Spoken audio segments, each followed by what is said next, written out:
All right, it is now 1:50 p.m. Friday, August 4th, and we are coming out of recess from yesterday's committee meeting uh, to discuss House Concurrent Resolution 23-2. Yesterday, we met with the Secretary of Finance and the Special Assistant for Office of Management and Budget to answer questions that the members had in regards to what or the effects of suspending earmarks would have on the operations of the government. And so, present with us today, we still have Senator Dennis Mendiola joining us live through Teams. We have Senator Carl King Neighbors present in the chamber. And then assisting the committee, we have Legal Counsel Antoinette Villagomez, Fiscal Analyst Dave Demapon, Legislative Assistant Jolynn Tagabal, Sergeant at Arms Will Ogden, and IT Jonathan Diaz. And so, up for discussion is House Concurrent Resolution 23-2. And again, the total identified budgetary resources for fiscal year 2024 that the House had passed and the administration had proposed comes out to 172,564,623. However, this figure reflects a proposed tax increase on BGRT, which includes a projected increase in BGRT of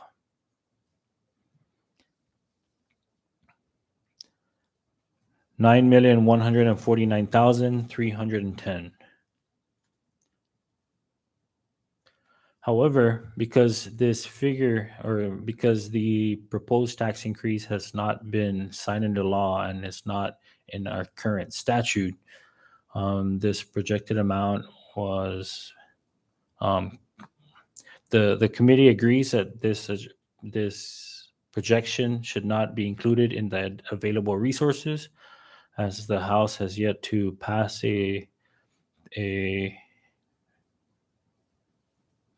bill to increase these taxes, and the Senate has yet to act on any legislations pertaining to that.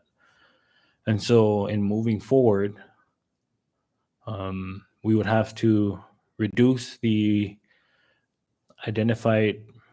total identified budgetary resources by 9,149,310, and then that will be the number the committee will work with in identifying whether we will continue to earmark funds or suspend the earmarks and revert it back to how the current fiscal year 23 budget is projected. And so, do I have any objection with the members to reduce the total budgetary resources? No, Mr. Chairman. Good. I guess for the sake of putting in a record, can I get a motion for that action? I recognize Senator Carl.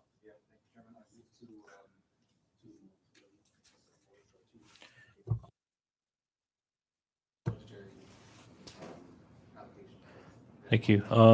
Senator Dennis, Senator Carl made the motion to reduce the total identified resources by the number stated earlier. Can I get a second? I second that. All right, all I in second favor? that. All in favor, say aye. All opposed, say nay. Aye. Motion carries. Okay, now that will bring our total to. Can I get that accurate figure, Dave?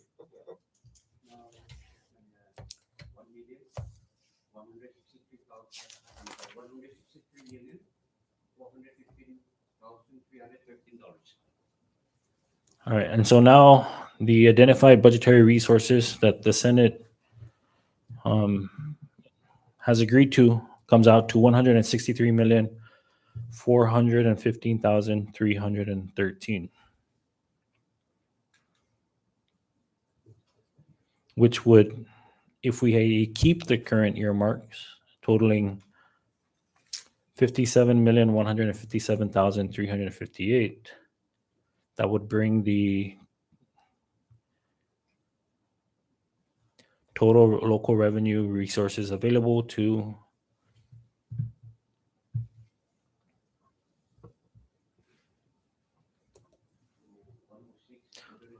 $106,257,955.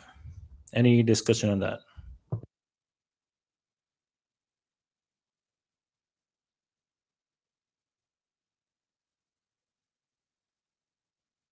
Mr. Chairman, if I may.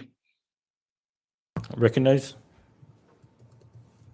Mr. Chairman, I just want to make sure that on the record, because of the impact that this reduction will have on the executive branch's operation, I just want to make sure that on the record, the reason why we're suspending it is because it's an anticipated revenue and it has not been recognized, or it's not to be recognized till the House makes the motion or passes the bill and it comes to the Senate and passes. So I just want to make sure that we reflect that on the record and that nobody's, that the impact is not as a result of us trying to reduce the funding, but the fact that the 9 million is just an anticipated revenue. It should a tax bill be passed. I yield. Thank you, Senator Dennis. And yes, that is that was the action that the committee took right now, is to address or to remove the projections that were proposed due to a proposal on an increase in BGRT. But because, again, that hasn't been signed into law, nor has it been introduced in either house or in the House, we cannot entertain that 9 million at this time. And so right now, the available resource is at 163 million. And so if we keep the current earmarks, that would further reduce what was allocated in the proposed allocation in the budget submission by the administration by 9 million, which the legislature will have to identify areas and where we would have to cut that 9 million if we were to keep the earmarks. And so some ideas that have been thrown out would be to suspend all earmarks and then identify in conference, if we are to head there, which earmarks to reinstate, or to fund certain earmarks from whatever available resources we will have after we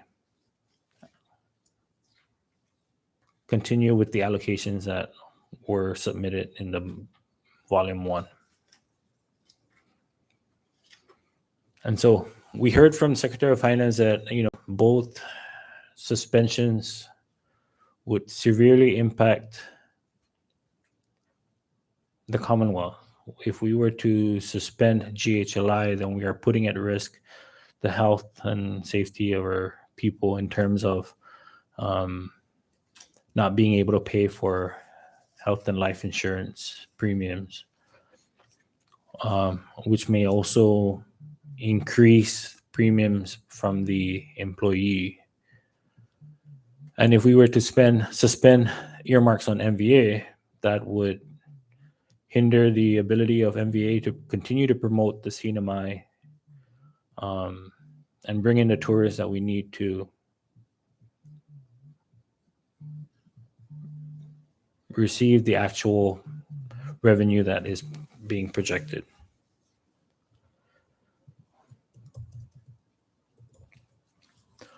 And so the floor is still open for discussion. Mr. Chair, if I may. Yes, recognize. There's also another impact that would be even of a bigger um, impact to our executive branch is that should we not suspend any earmark, um, we also risk the reduction in hours as well, uh, from um, 8 hours to 16 hours.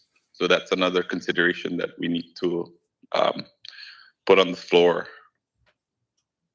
Mr. Chair. Yield for now. Thank you. And yes, you're right on that. And according to our fiscal analyst and Mr. Demipan, can you clarify what that estimate would be if we were to further reduce by 8 hours?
Mr. Chair, Recognize? there's also another idea that we can probably consider. We can probably look at suspending earmarks with the anticipation of trying to work with the executive branch and looking at maybe the PA's office and on some of these federal reimbursement and to see what are the likelihood of the Commonwealth receiving funds in the near future in terms of reimbursements and what is the impact or what are we anticipating, so that should we get a reimbursement, we can probably look at a supplemental budget to reinstate the earmark. Just an idea that I have. You for now. Thank you. Yes, any reimbursements in addition to any of the tax bills that the House is going to introduce can be and should be considered in restoring some of these earmarks, especially MVA and GHLI. I mean, as we've heard, uh, even what was earmarked for GHLI is still short of what is needed to fulfill the payment towards that benefit. Um, at this time, I recognize a fiscal analyst. Good afternoon, senators. I have already performed an analysis on the financial impact if we were to look into the personal allocation of the government's proposal to come up with close to about 9 million overstatement of the budget on the revenue estimate. So based on the analysis that I performed, looking at all the personal allocation in the government's proposal, I came up with approximately $5.1 million if we were to further reduce them down by 8 hours. And that's the total. So we take that amount and subtract from the 9 million. So we're still looking approximately about 3 more million to come up with to balance this out. Okay. That's the exercise that I've done so far. Okay. So even if that were even we were to consider further reducing, that'll still result in a shortfall of 3 million. And so that's again under the assumption that we do not suspend earmarks. Recognize fiscal analyst. Yeah, if we were to tap this deficit by suspending the the earmarks of approximately 12 million, we would then get approximately a debt over of 3 million, and that would then Sorry, Dave. Sorry. Can you just use the mic? So and that will eventually increase the bottom line number that we're talking about to appropriate. And of that 3 million, I believe that PSS will get 25%, and the difference would then be put under all others, and this body would decide where to put in a 75% share of that excess. And that's another option. And then if a standalone bill is passed in the future within the FY23, right, before we go into the new fiscal year, then we can go back and reinstate these earmarks that were suspended so Okay. that everything will back to square one. And that's another option, Mr. Chairman. Thank you. Thank you, Dave. And so the scenario that Mr. Demapon mentioned is in the event the committee decides to suspend earmarks, then that would free up 12, close to 12 million, which would take care of the 9 million that was overstated. And so that would leave a 3 million balance that could be allocated. And of the 3 million, after we remove 25% to PSS, then the available can be used to address some of the earmarks until we receive additional revenue sources, or if the House and the Senate were to pass these revenue generating bills before the start of the new fiscal year, then we can always go back and amend the concurrent resolution and the budget to reflect these additional funds. Otherwise, if the time runs out and we begin the new fiscal year without those statutes, then it will just come in the form of a supplemental budget that, according to Senator Mendiola's recommendation, that would we can use any supplemental budget to address some of the earmarks. And so I think we're faced with two options, and so at this time, I will leave that up for discussion. And if any of the members would like to move towards a particular option, then we can discuss that further and then make that motion to enact on it. Mr. Chairman, if I may. Yeah, recognize. Considering all the factors that was just presented by the fiscal analysts, even if we didn't want to suspend, I believe that the best course of action would be to just suspend the earmark so that we can try and move forward and push this budget and try and figure out how to identify budget in the future. Hopefully we can do it before the new fiscal year, as you stated, so that we can just make the changes as needed. I think that's the only course of action that's really realistic to us. Otherwise, we cannot consider the 9 million, as we stated earlier. I don't think that's an ideal situation for the Senate at this time. I yield. Thank you, Mr. Chairman. Thank you, Senator Mendiola. And I agree. Currently, we have, by law, the governor has 20 days to act on any appropriation bills. And so we have a September 10th deadline, which is less than or a little over a month away. And so in order for the House to start with their budget exercise and to pass a product, and for the Senate to have time to review and make any changes, then we need to act quickly. And so what we can do is just based on some of the recommendations that were made today, we can pass a concurrent resolution, and if the House does not agree, then we can go into conference and address the concerns that they have and vote on a resolution, a joint resolution, or a concurrent resolution that we can move forward with in appropriating what is the agreed upon amount and pass the budget in a timely manner. And so, So there moved, are Mr. no Chairman. other. Sorry, Senator Mendiola. Can you repeat that? I said so moved, Mr. Chairman. So the motion is to suspend all earmarks. Yes, sir. That is our only course of action. So I make a motion to just suspend the earmark and let's move forward with this. And if the House does not agree, then we can go into a conference committee meeting. All right. Before I get a second on that motion, just to clarify, Senator Mendiola, this is to suspend all earmarks except for the debt service.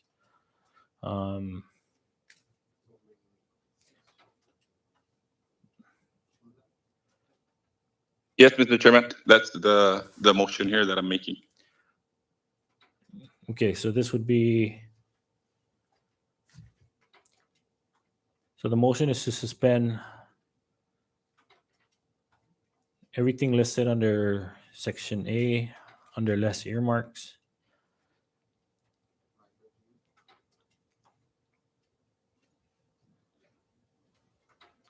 Did you say 513? Starting on line 13, yes. All the way down to, no, just to the end of page 2. All right, so for clarity, that we're only suspending, before we act on it, I recognize counsel. Oh, line 2 on page 3. Okay. All right. Again, sorry, Senator Dennis, for clarification, this is to suspend. Your motion is to suspend earmarks beginning on page 1, page 2, line 13 through page 3, line 2. Mr. Chairman, what are those earmarks exactly? I don't have the document in front of me. Okay, this would be the 77% solid waste, the CIQ overtime revolving fund, the MVA hotel occupancy tax, the revenue tax enforcement, the GHLI, the solid waste fund, DUCMC 3551, and then the developers infrastructure tax.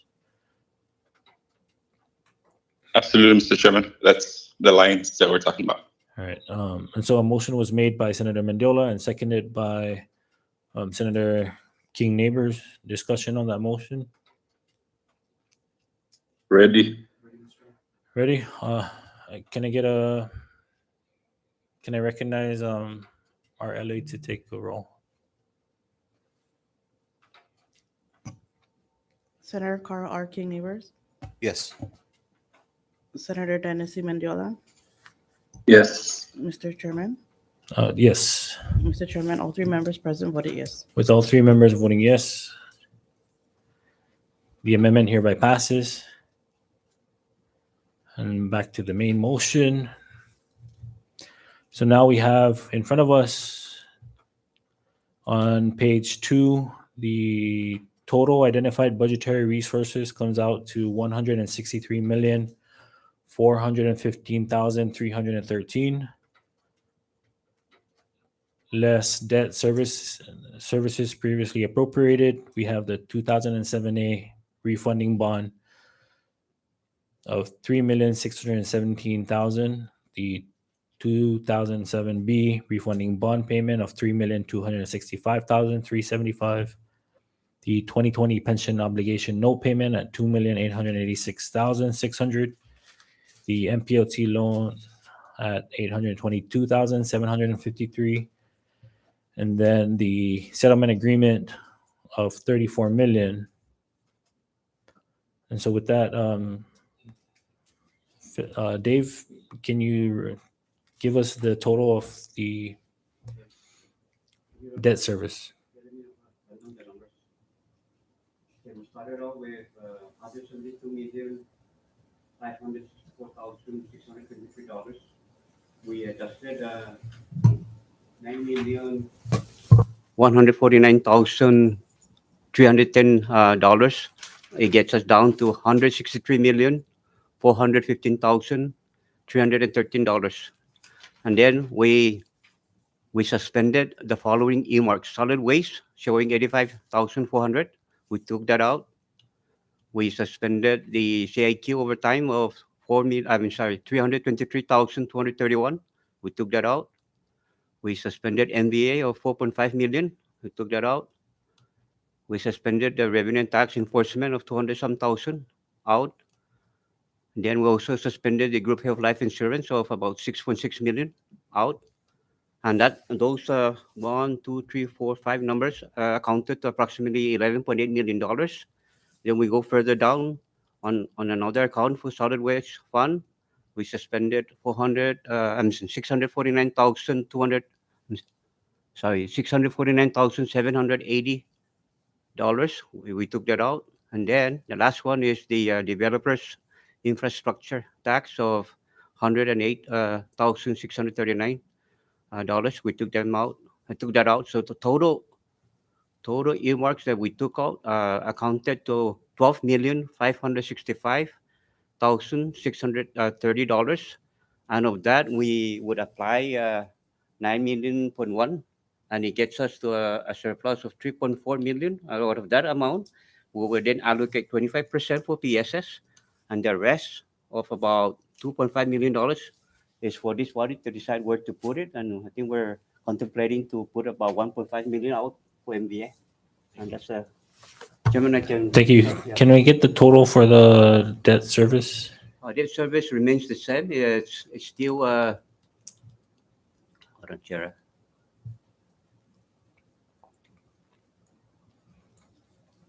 $44,591,728.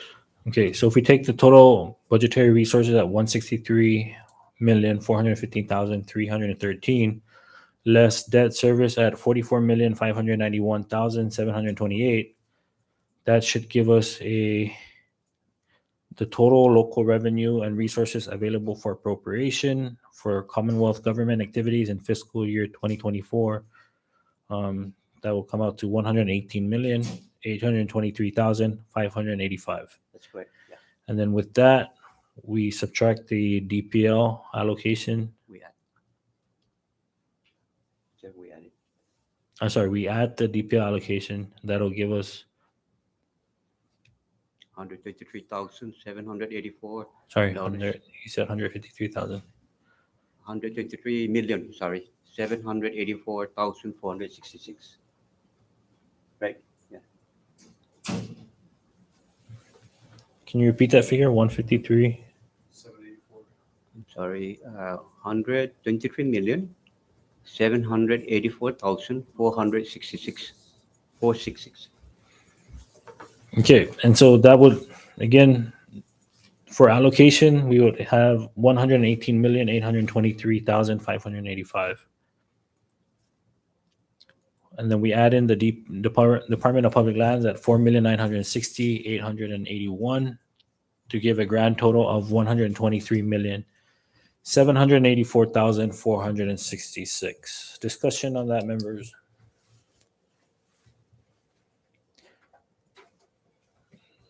None for me. All right, if there are no other proposed amendments to the resolution, can I get a motion for the adoption of HCR 23-2 SD1? All right, a motion was made. Do I have a second? Second. All right, motion was made and seconded. Any further discussion? Any last thoughts, members? If none, can I get the LA to take roll? Senator Carl R. King Neighbors, Yes. Senator Dennis C. Mendiola. Yes. Mr. Chairman, Yes. Mr. Chairman, all three members present voted yes.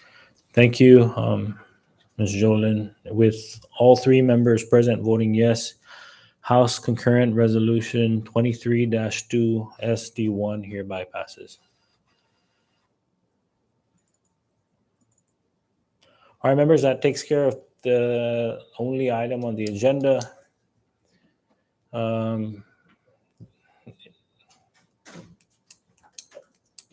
We will prepare the draft and get it submitted before, or get it on the agenda before Monday to act on it in our next Senate session on Thursday on Rhoda at 10:30 p.m. or 10:30 a.m. All right, we now move on to the next item on the agenda. Miscellaneous. Anything that the members would like to bring up at this time? If none, we move on to the last item on the agenda, adjournment. Can I get a Chairman. motion? Recognize Mr. Chair. Senator Mendiola. Mr. Chairman, I'd just like to further this deliberation by making sure that we get with Secretary of Finance and OMB to ensure they provide us that documents that we requested from yesterday's meeting, so that when we go down to the next session to vote on this, we can actually also utilize this document to let our constituents and our colleagues know. Thank you, Senator Thank you, Mr. Mendiola. We did receive an email for the breakdown of how the 9 million or what the total figure is for that BGR increase. We are still waiting for the solid waste corrected amount if that is not currently accurate in the House Concurrent Resolution. And so thank you for that, Senator Mendiola. I will put in make a follow-up, and then hopefully we can get that before the next session. Any other members for miscellaneous? All right, if not, can I get a motion for adjournment? Motion to adjourn? Second. All right, motion was made and seconded. All in favor, say aye. All opposed, say nay. Aye. Motion carries. Meeting is hereby adjourned at 2:23 p.m.